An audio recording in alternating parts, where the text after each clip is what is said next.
I, I had mentioned that the obligation to say the Shema, which is acknowledging and accepting upon oneself the yoke of heaven, is twice a day, in the evening and the morning. It's comprised of the first and second paragraph of the Shema, which we can discuss in detail. Right now, we're speaking about conceptually. And we had explained it yesterday. The reason why God has a right to demand or impose his will upon us, and we are bound to his will, is because he's our master. Not only is he our master because he's the creator of the world, but he is our master because he had actually taken us from bondage to freedom, and he assumed the mastership of our previous master, where that master was a master over our physicality, dictated every aspect of our lives, which was Pharaoh. We were slaves in Egypt. Our actions, our minds, our perspectives, our beliefs, everything was locked into that state of slavery. God goes, extricates us from there, illuminates us, elevates us. However, as much as God tells us he's our master, but we are free people. What does free mean? You're free to do as you choose, meaning you have choice. You're able to exercise your freedom of choice. We're not saying there's no liability, there's no consequences. That if you make choices which are against the master, or choices which are contrary to interest, but initially you have the freedom to make choices. When you're a slave and you're a chattel of a physical master, you have no choice. You're bound foot in hand to the will of that master, and he dictates every movement of your life. God dictates, but simultaneously, he says, you're free to choose. You choose, make the right choice, you're beneficiary of the ultimate relationship with me. If you choose to go south, to turn your back on me and transgress and totally live your life as if I don't exist, then there's a consequence. And the consequence is the extreme antithesis of the positive side, which is punishment. In the spiritual realm, physical punishment to a degree is really a kindness, because physical punishment is atonement. If it's atonement, that means when you arrive in the eternal state, you're part of that eternal existence. But if a person doesn't atone in the physical life, and you're wanting very seriously and failing very seriously, spiritually speaking, then the level of suffering, which is called punishment in the spiritual realm, cannot be fathomed. That's how severe it is. So being punished in this life, in the physical life, it's really a kindness, because you get away with a slap on the wrist, relatively speaking. Ramban writes, Nachmanides, we speak about the sufferings of Job. We speak about suffering. Nobody suffered like Job suffered. But he says Job's suffering in its entirety is not as severe as one moment of suffering in the world to come. Not as severe as a nanosecond of the world to come. The question is why? When a person passes away, he no longer has choice. As long as we're alive, you have choice. Because you have choice, and when you suffer, and you're in a state to process what's happening, that automatically puts it in a better light. You need less to accomplish more. So if the person takes initiative, and due to that physical suffering, he comes upon certain truths and he comes to certain realizations, that's exactly the value of that suffering. because it brings about a level of clarity. So you're part of the equation. When a person passes away and goes into a state where it's only a soul state, in that state, you no longer have choice. So therefore, if you have no input, you're not accredited for putting in the right context. When we're alive, you put suffering in the right context, that's part of the reinstatement. When a person passes away, where you have clarity, because you no longer have the physicality distorting the truth, now what? What do we attribute to you now? At this point, there's nothing attributed to you, because you have no input and no effect on that, what's happening. Therefore, to be fully atoned and purged of the evil which a person created and embedded in his soul in his lifetime, now he has to deal with it, do what has to be dealt with. And that's why a nanosecond of the world to come, suffering-wise, is greater than all the trials and tribulations of Job, all the suffering. That's just an aside. Twice a day, a Jew has to acknowledge the dominion of God and that he's God's subject. And he first has to declare, firstly, who is God, relating to us and relating to existence. And after you make that declaration, that if he is that, what is your obligation in terms of your level of submission and dedication to that omnipotent, monotheistic being? And that's what follows in that paragraph. You love God with all your heart, with all your soul, meaning even to give your life, with all your possessions. And we speak further, which we'll speak in detail.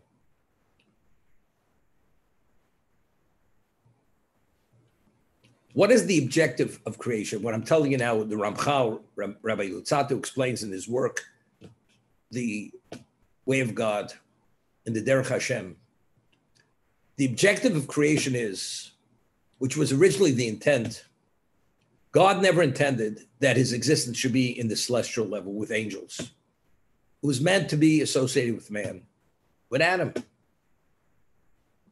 If Adam would have succeeded and he would have met the challenge and not eat of the tree of knowledge, he would have achieved a level of perfection. And that level of perfection was because he chose to do the will of God. As a result of that, God would have fully integrated himself in this existence, and that would have brought the world to a state of completion. Because as God is perfect on the absolute level, his association with this existence, it attaching itself to him, because the existence is worthy of that, because existence was only created to accommodate man. If the human being succeeds and he achieves perfection as God prescribed for perfection, now God has that relationship with him. If he has a relationship with him, he has a relationship with all existence. Of course, all existence was put in place to accommodate the human being, Adam. So then the world would have reached a level of perfection due to God's involvement in existence. We'd mentioned that Shabbos, the seventh day of the week, is the holiest day in existence. There's no day as holy as Shabbos. And Shabbos was holy from the very beginning of creation. Why was it the ultimate level of holiness? When was creation completed? Creation was completed at the end of the sixth day. But yet, we speak about 7 days of creation, not 6 days of creation. Why? Because until God entered into this existence and he energized it with his presence, the world did not function in a context which has any relevance to perfection. Once God entered into this existence and he illuminated his existence, and existence was touched by his presence, the world became fully functional due to God's being part of this existence. And therefore, unrelated to the Jewish people. Shabbos itself is holy, not because the High Court of Israel declares the particular time and they sanctify time. But rather, it's just the natural. The world was complete, God enters into the world. That is the basis for its holiness. So the holiest day of the week is the Shabbos. Because God's presence every seventh day repeats itself. He enters again into this existence. The Ramchal writes in one location, there are various levels of prophecy. What types of prophets? Moshe Rabbeinu prophesies continuously in awake state. Other prophets prophesied once in a lifetime, and the prophecy was for a moment. That was it. God prophesied to them, connected to them for a moment, and then it ended. Now, what's the value of God connecting in a moment?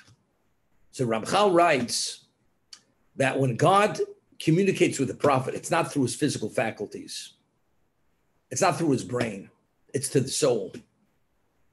The soul itself is a spiritual entity. Being spiritual, it has no relevance to time or space. So it has no relevance to limitation.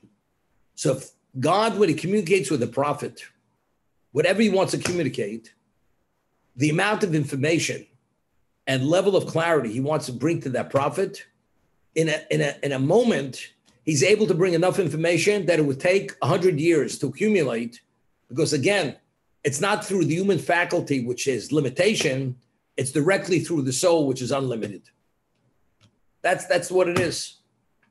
Now, Ramchal writes that any prophet who had experienced prophecy, now, if the body is finite and God now communicates with the prophet and he hooks into his soul, could you imagine? I don't know if you ever read about the electric chair. The electric chair, when they put these fasteners onto the person and they tie him down with these various leather straps and they put on a leather hood over his face. What is this all about? They put enough electricity through his body that his body literally convulses. I don't know how many volts it is, 100,000 volts, 500,000 volts. But when they do that, the body convulses at a level that the body cannot contain or tolerate that amount of electricity. Therefore, the person dies instantaneously because the body doesn't have the capacity to contain that much electricity that goes through the body. If the body's finite and God now communicates with the soul and God is infinite, how does the prophet remain alive? He shouldn't remain alive. When a prophet prophesizes and God connects to his soul, the person should die instantaneously. So why doesn't he die? So the Ramchal writes that when a prophet prophesizes, God puts the prophet on life support. Tell you the words of Ramchal, meaning that despite the fact that he should die, because the person doesn't have the capacity to tolerate that level of holiness, of something which is infinite, God wills, despite that, he should remain alive, which is the equivalent of being on life support. After God ceases the communication, the person goes back to a normal state. He doesn't have to be on life support. But because of the experience that the prophet experienced, even for a moment, the prophet for the rest of his life is no longer the same person. It's such a profound, life-changing experience. He's a different human being after a moment of this experience. He has an awareness, his reality of life, the way he sees things, it's on a different plane. It's outside the realm of a human being. Because the experience he experienced was an experience outside the realm of a human being. That God should connect directly to his soul, and the body itself experienced something which was beyond capacity, and despite that, the person's alive. That extent of experience, the person, it's embedded in his mind, is his conscience and his emotion, and his level of clarity of the world is a different level. He's a different human being. When God enters into this world, the world is a finite world. It's a physical world. It has limitation. It's bound by time and space. On the seventh day, God entered into this existence.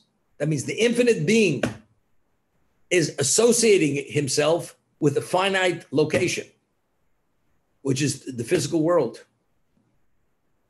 What is the level of the effect of God having on that day? So Chazal tell us, Talmud tells us, Shabbos is me'ein olam habo. It has a semblance of the world to come. If a Jew experiences the Shabbos the way he should, as a person after he passes away, you're in the soul world, and your relationship is, you have a relationship with God, observing the Shabbos and adhering to all its laws, you have a relation with God, which is a semblance of your relation to the world to come.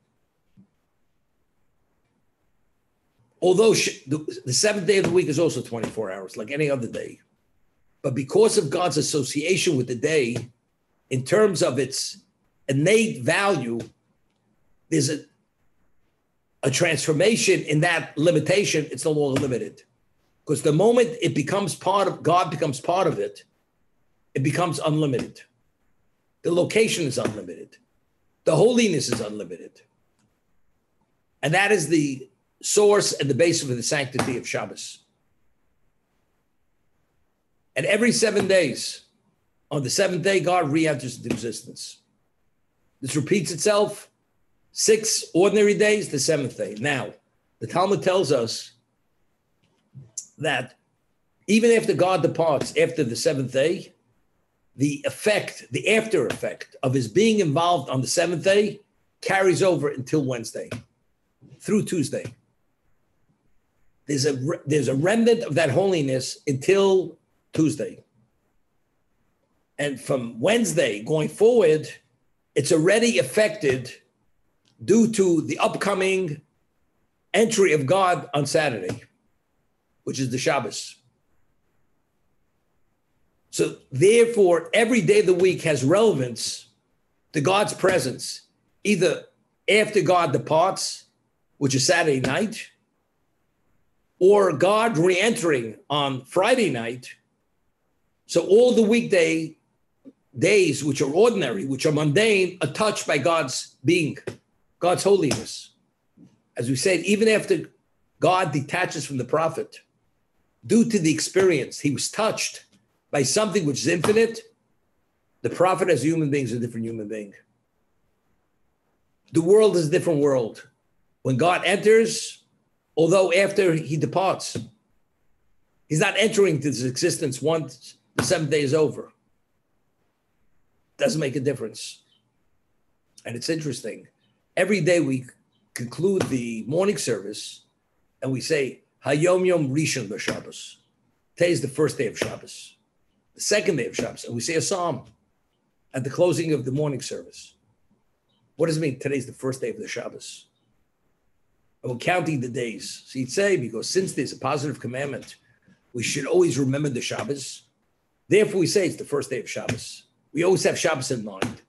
But according to what we're saying now, it's much more than that. It's not having Shabbos in mind. The effect of the Shabbos, which just expired, which just ended, the effect of that Shabbos is still here. Today, it's the first day relating to the Shabbos. The sanctity carries on. There's a residue of that sanctity, of God's presence. Monday also, Tuesday also. Every day, today is the third day of the Shabbos. Wednesday, Thursday, Friday, this is the days that precede God's coming. God is not limited to time. So even coming, the upcoming day, it already impacts on the days that precede it. So every day is already touched and has relevance to God's presence. Now, so let's understand something now. We had said yesterday that why Does a Jew say 100 blessings a day? And when we articulate that blessing, we just don't say God. We say, Baruch atah Hashem, blessed art thou, God. God, you are the source of all blessing. And when we say God's name, how do we articulate it? The pronunciation is master. The spelling is, was, is in the future. So we identify God as the omnipotent, the infinite God. Then we say Elokeinu, the Almighty. He is Almighty. There's nothing which he doesn't possess. And we use it grammatically, Elokeinu. There's a personalization. God has an interest in us. Melech Olam, King of the universe. You say this 100 times a day in various applications, whether it's before we eat, before we drink, blessings of praise, because what God provides, blessings which you say before we benefit from this world, eating and drinking, or visually sing certain things, which we have to acknowledge. So all the various applications, we say it 100 times a day. All these various applications touch upon every level of experience which we have throughout a day.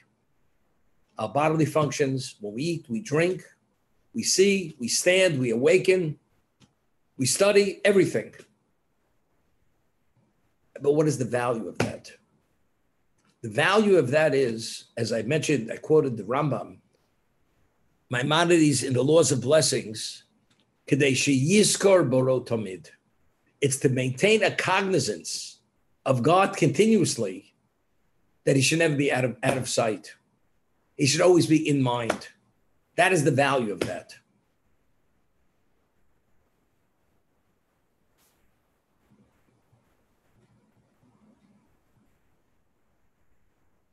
The Shabbos itself, as we said, God is involved in real time. The effect carries over through Tuesday. And then God's upcoming entry already affects the world from Wednesday through Friday. It's already radiating a level of holiness that even the previous days are affected by it, are impacted by it. But what is that? What is that presence? What is that sanctification? God's just the creator. God's more than the creator.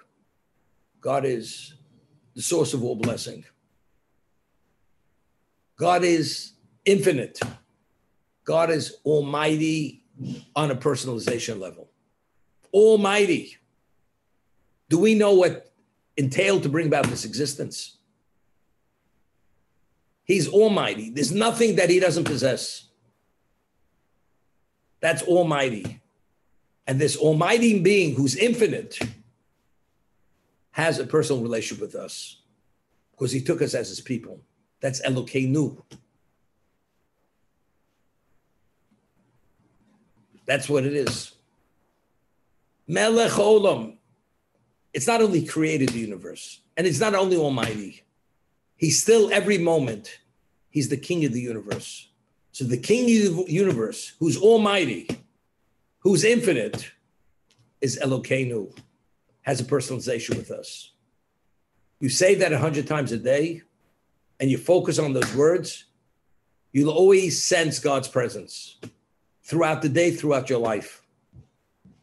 Of course, you could say the words by rote, and your mind is elsewhere. It's not going to have that level of impact.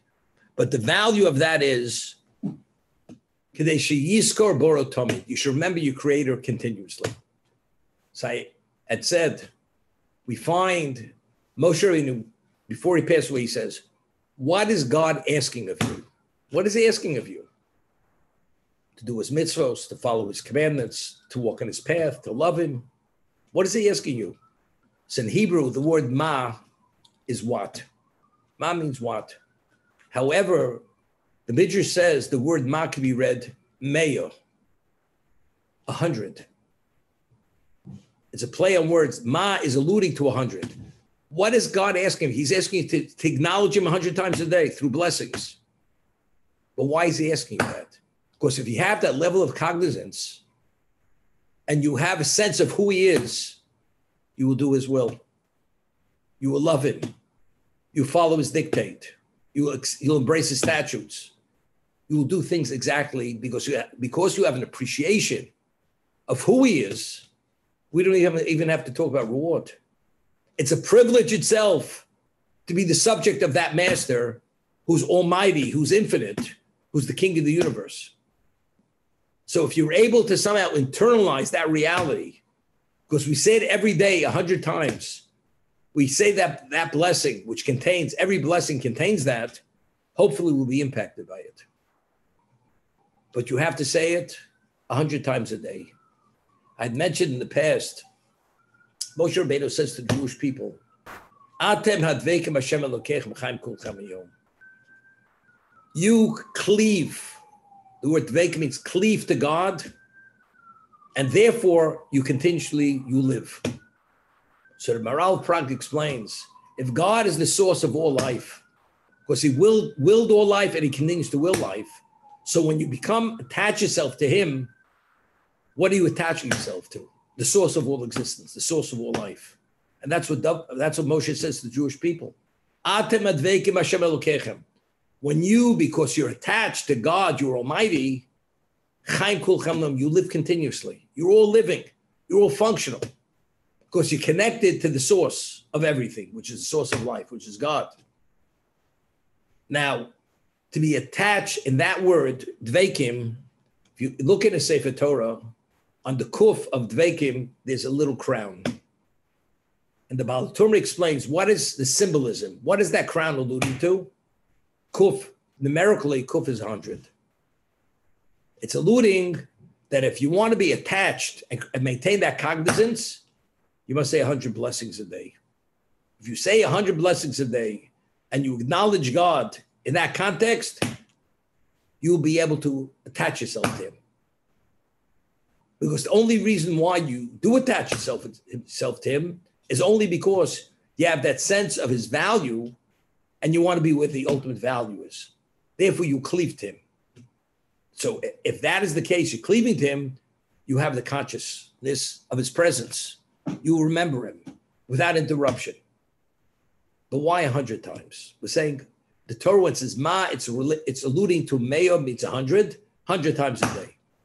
So it said, I had once quoted a Kli Yakar, which is a commentary in the Torah, which he writes that when God created Adam, his height, his physical height, was from earth to heaven. That's how tall he was. After he ate of the tree of knowledge, he became minimized and he became stunted. And his height was only 100 cubits, 100. Meaning, ingesting that fruit that contained unadulterated evil caused him to wither, to spirituality to be minimized and compromised. Now he's only 100, no longer from heaven to earth. He's only 100, no longer from heaven to earth. Now, what was the consequence of that? Because he ingested evil. Now, in the covered sanctuary of the temple, there was a wall that separated between the sanctuary, the open courtyard, and the sanctuary. How high was the wall that separated between the two? 100 cubits. Why was it 100 cubits? So the Kli Yakar explains, what is the value and the significance of the Beis HaMikdash of the temple? To bring about atonement. That's its value. What are we atoning? What do we have to counter? We have to counter the cause of Adam being reduced and compromised from heaven to earth to 100. 100 on one side of the equation represents the consequence of evil. So if you want to address that and reinstate it, rehabilitate the person, we have 100 cubits representing the positive. And that's the location which you bring sacrifices. That's the location which one does tshuva. He repents. So it's the 100 of the positive countering the 100 of the negative. So the Baal Turim writes, if you want to cleave to God, how many times do you have to say the blessing? 100 times. Because if the blessing, what's the cause of any sin? It's the blind spot. We have a lapse of cognizance. So as a result of saying the blessings 100 times, that allows that cognizance to be continuous, then you're able to counter the negative, which was represented by 100. Because that was the concept, that was the end result, that Adam was reduced and compromised to 100 cubits.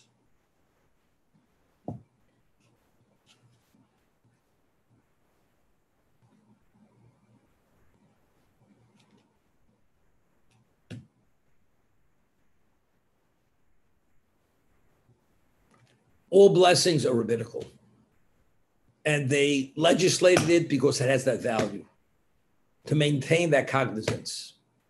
And you should not be distracted from it. But that's not the Shema. The Shema is a declaration of your belief, articulating the reality of who God is. And how do we articulate it that way? That is a question. Hear, O Israel, the Lord is our God, the Lord is one. Of course, it means much more than that. Remember years ago, going back many years ago in the 50s, there was a show, Groucho Marx had a show, and he would ask questions and to see if you could answer the questions. I remember, I wasn't an avid TV watcher, black and white, 12-inch, that wasn't an avid watcher. But I remember he asked the question, and Groucho Marx was a Jew. He says, what is the declaration of Jews' belief? What does he declare? The one who he asked, the contestant, I don't know if he was a Jew, non-Jew, and he didn't get it. So Groucho Marx pulls out the card. Hear, O Israel, the Lord is our God, the Lord is one. He read it off the card. That's what the Jew, that's his declaration of his belief. And that declaration before he was killed, because he wouldn't convert and abandon his religion, he said that blessing before he was put to death. And that blessing's always on the lips of the Jews through our existence. It's an acknowledgement. You are the master. And articulating in what context? Almighty, infinite, master, unity of God.